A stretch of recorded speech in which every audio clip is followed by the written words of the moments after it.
حي على الفلاح.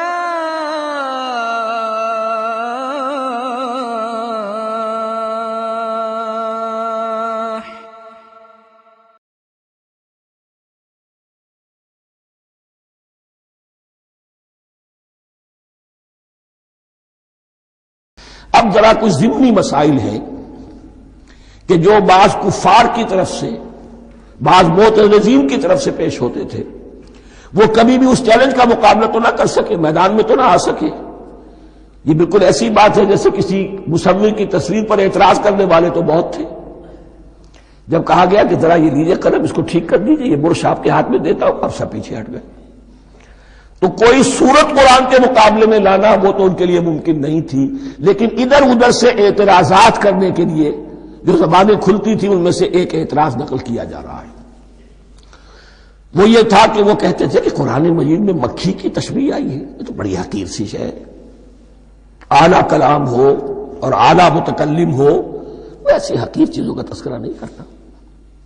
بیت العنکبوت مکڑی کا بھی ذکر ہے قرآن میں، اتنی حقیر شے کا، یہ کوئی اعلیٰ کلام نہیں۔ اس کا جواب دیا جا رہا ہے کہ اصل میں کہیں تشبیہ بیان کرنی ہے، تمثیل بیان کرنی ہے، تو دیکھنا یہ کہ جس شے کے لیے تشبیہ دی جا رہی ہے اس کی مناسبت والی شے ہو۔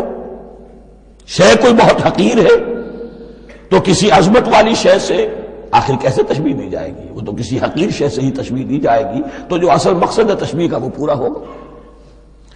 ان اللہ لا یستحیی ان یضرب مثلا ما بعوضۃ فما فوقها، اللہ تعالیٰ کو تو اس میں کوئی جھجک نہیں ہے، کوئی شرم نہیں ہے کہ وہ مچھر کی مثال بیان کرے، تو اس سے اوپر، اب یا فوقہا میں دونوں معنی ہو جائیں گے، یعنی کمتر اور حقیر ہونے میں اس سے بھی بڑھ کر، یا یہ کہ اس سے اوپر کی کوئی شے اس کی مثال دینے میں اللہ کو کوئی جھجک نہیں، اس لیے کہ مکھی بھی بہرحال مچھر سے تو ذرا بڑی شے ہے۔ اس معنی میں بھی ہو سکتا ہے فوقہا، اور فوقہا اس معنی میں بھی کہ اس سے بھی حقیر ہونے میں اس سے بھی بڑھ کر۔ فَأَمَّا الَّذِينَ آمَنُوا فَيَعْلَمُونَ أَنَّهُ الْحَقُّ مِنْ رَبِّهِمْ، تو جو لوگ صاحب ایمان ہیں وہ جان لیتے ہیں کہ یہ حق ہے ہمارے رب کی طرف سے۔ وَأَمَّا الَّذِينَ كَفَرُوا، اور جنہوں نے کفر کیا ہے، فَيَقُولُونَ مَاذَا أَرَادَ اللَّهُ بِهَذَا مَثَلًا، یہ کیا مثال اللہ نے دی، کیا ارادہ ہوا اللہ کا اس مثال کے ذریعے سے؟ ناک منہ چڑھا رہے ہیں، اعتراض کر رہے ہیں۔ اب جو آ رہا ہے اگلا جملہ وہ ہے بہت اہم، یضل بہ کثیرا ویہدی بہ کثیرا، اسی کے ذریعے سے اللہ بہتوں کو ہدایت دیتا ہے اور اسی کے ذریعے سے بہتوں کو گمراہ کرتا ہے۔ معلوم ہوا کہ ہدایت اور گمراہی اور ہدایت اور ضلالت انسان کی سبجیکٹو کنڈیشن کے اوپر دار و مدار ہے اس کا۔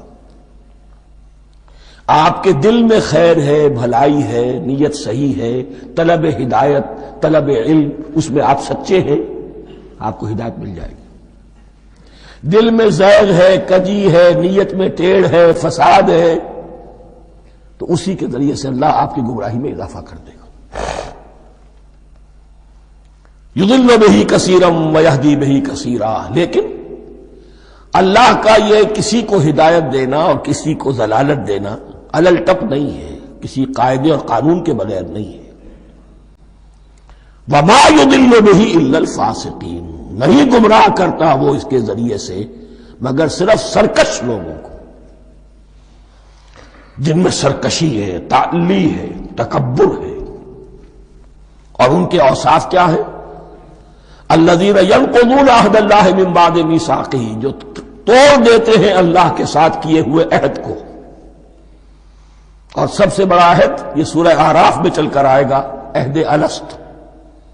عالم ارواح میں ہم عہد الست کر کے آئے، الست بربکم قالوا بلی، کیا میں ہی نہیں ہوں تمہارا رب؟ تمام ارواح نے، میں بھی تھا، آپ بھی تھے، سب تھے، کل انسان، جتنے انسان دنیا میں آج تک آ چکے ہیں وہ بھی تھے، اور جو آنے ہیں ابھی قیامت تک وہ بھی تھے، لیکن تھے صرف ارواح کی شکل میں، جسم نہیں تھے۔ اور یہ میں آپ کو بتا چکا ہوں، مکمل وجود ہے انسان کا روحانی وجود۔ اولاً تخلیق اس کی ہوئی تھی، اسی سے آگے چل کر ایک بہت فلسفے کا بہت گہرا مضمون آ رہا ہے آگے چل کر. وہ جو عہد الست بربکم قالوا بلا، انہوں نے اس عہد کو توڑا، اللہ کو اپنا مالک اور خالق اور اپنا حاکم جاننے کی بجائے خود حاکم بن کر بیٹھ گئے. الیس لی ملک مصر، کیا مصر کی بادشاہی میری نہیں ہے؟ I am the sovereign, we are sovereign, popular sovereignty. بغاوت، سرکشی، فاسق. وما يضل به الا الفاسقين الذين ينقضون الميثاق ويقطعون ما امر الله به ان يوصل، اور کاٹتے ہیں وہ چیز جسے اللہ نے جوڑنے کا حکم دیا ہے.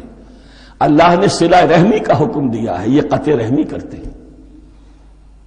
مال کی طلب میں بھائی بھائی کو ختم کرتا ہے اس کے مال کو ہتھیانے کے لیے، اپنی ذاتی اغراض کے لیے. تمام اخلاقی حدود جو ہے انسان پسو پیش ڈال دیتا ہے. اپنا تکبر، اپنے لیے تعلی. الذین، آپ دیکھیے نوٹ کیجئے، اس میں ہماری شریعت کا فلسفہ یہ ہے، ایک تعلق ہے اللہ کا بندے کے ساتھ، حقوق اللہ. ایک ہے بندوں کا بندوں کے ساتھ، حقوق العباد. اللہ کا حق کیا ہے؟ اسے حاکم اور مالک، اور حاکم سمجھو، الملک سمجھو، خود اس کے بندے بنو. انسانوں کا حق کیا ہے؟ کونوا عباد اللہ اخوانا، سب آپس میں بھائی بھائی اللہ کے بندے بن جاؤ. اور اس میں سب سے اہم ترین رحمی رشتہ ہے، سگے بھائی، سگے بھائی بہنیں. پھر دادی کے اوپر جا کر وہ کزنز آ جائیں گے، پر دادی پر جا کر اور جمع ہو جائیں گے، یہاں تک کہ آدم و حوا پر تمام انسان جمع ہو جائیں گے. تو رحمی رشتے کی بڑی اہمیت ہے. تو وہ فاسقین کے جو توڑتے ہیں اللہ کے عہد کو، اس کو مضبوطی سے باندھنے کے بعد، وَيَقْطَعُونَ مَا أَمَرَ اللَّهُ بِهِ أَن يُوصَلَ وَيُفْسِدُونَ فِي الْأَرْضِ، انہی دونوں چیزوں کے نتیجے میں زمین میں فساد پیدا ہوتا ہے. یا اللہ کی اطاعت سے باغی ہو گئے، اور یا آپس میں ایک دوسرے کی گردنیں کاٹنے لگے. اولئک ھم الخاسرون، یہی لوگ ہیں جو بالآخر خسارے میں، آخری اور دائمی خسارے میں رہنے والے ہیں. کیف تکفرون باللہ وکنتم امواتا، تم کیسے کفر کرتے ہو اللہ کا. بڑا پیارا انداز ہے. وکنتم امواتا، تم مردہ تھے، فاحیاکم، تمہیں زندہ کیا. ثم یمیتکم، پھر تمہیں مارے گا. ثم یحییکم، پھر جلائے گا. ثم الیہ ترجعون، پھر تم اس کی طرف لوٹ جاؤ گے، لوٹا دیے جاؤ گے. یہاں وہ بات آ گئی جو آج نگاہوں سے بالکل اوجھل ہو چکی ہے.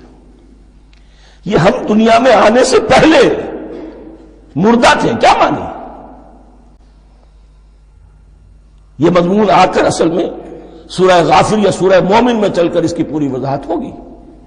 لیکن چونکہ یہاں تذکرہ ہو چکا ہے عہد الست کا، ہماری پہلی تخلیق ہوئی عالم ارواح میں، ارواح کی صورت میں، پھر ہمیں سلا دیا گیا. وہ ہماری پہلی موت تھی. مردہ جو ہے معدوم نہیں ہوتا، مردہ ہوتا ہے، بے جان ہوتا ہے، سویا ہوا ہوتا ہے. اور موت کو اور نیند کو تشبیہ دی گئی ہے. پھر ہمیں اس جسد کے ساتھ یہاں زندہ کیا گیا، پھر موت طاری ہوگی، پھر ہمیں زندہ کیا جائے گا. یہ آیت جیسا کہ میں نے عرض کیا بہت بڑی اور بڑی گہری حکمت اور فلسفہ قرآن کی آیت ہے. کیسے اللہ کا انکار کرتے؟ کنتم اموات، تم مردہ تھے، سوئی ہوئی ارواح کی شکل میں تھے. فاحیاکم، تمہیں جگایا اس جسد کے ساتھ، زندہ کیا. ثم یمیتکم ثم یحییکم، پھر تمہیں مارے گا، پھر جلائے گا. ثم الیہ ترجعون، پھر تم اس کی طرف لوٹا دیے جاؤ گے. اور اب اس کے بعد جو آخری آیت ہے، هو الذی خلق لکم ما فی الارض جميعا، اس نے تمہارے لیے بنایا ہے جو کچھ بھی زمین میں ہے. اس میں خلافت کا مضمون آ گیا. حدیث میں آتا ہے انما الدنیا خلقت لکم وانتم خلقتم للآخرہ، یہ دنیا تمہارے لیے بنائی گئی ہے، تم آخرت کے لیے بنائے گئے ہو. هو الذی خلق لکم ما فی الارض جميعا، اس لیے کہ اگلی آیت پھر آ رہی ہے خلافت کی آیت. سارا کچھ زمین میں یہ بستر جو بچھایا اور یہ کائنات کو، زمین کو سجایا تمہاری خلافت کے لیے. ثم استوى الى السماء فسواهن سبع سماوات، پھر وہ متوجہ ہوا آسمانوں کی طرف اور انہیں 7 آسمانوں کی شکل میں بنا دیا. جیسا کہ میں کل عرض کر چکا ہوں، یہ تاحال ابھی یہ آیات متشابہات میں سے ہے. 7 آسمانوں کی کیا حقیقت ہے ہم اس سے ابھی پورے طور سے واقف نہیں. وَهُوَ بِكُلِّ شَيْءٍ عَلِيمٌ، اور اسے ہر شے کا علم حقیقی حاصل ہے. بارک اللہ لی ولکم فی القرآن العظیم ونفعنی وإیاکم بالآیات والذکر الحکیم.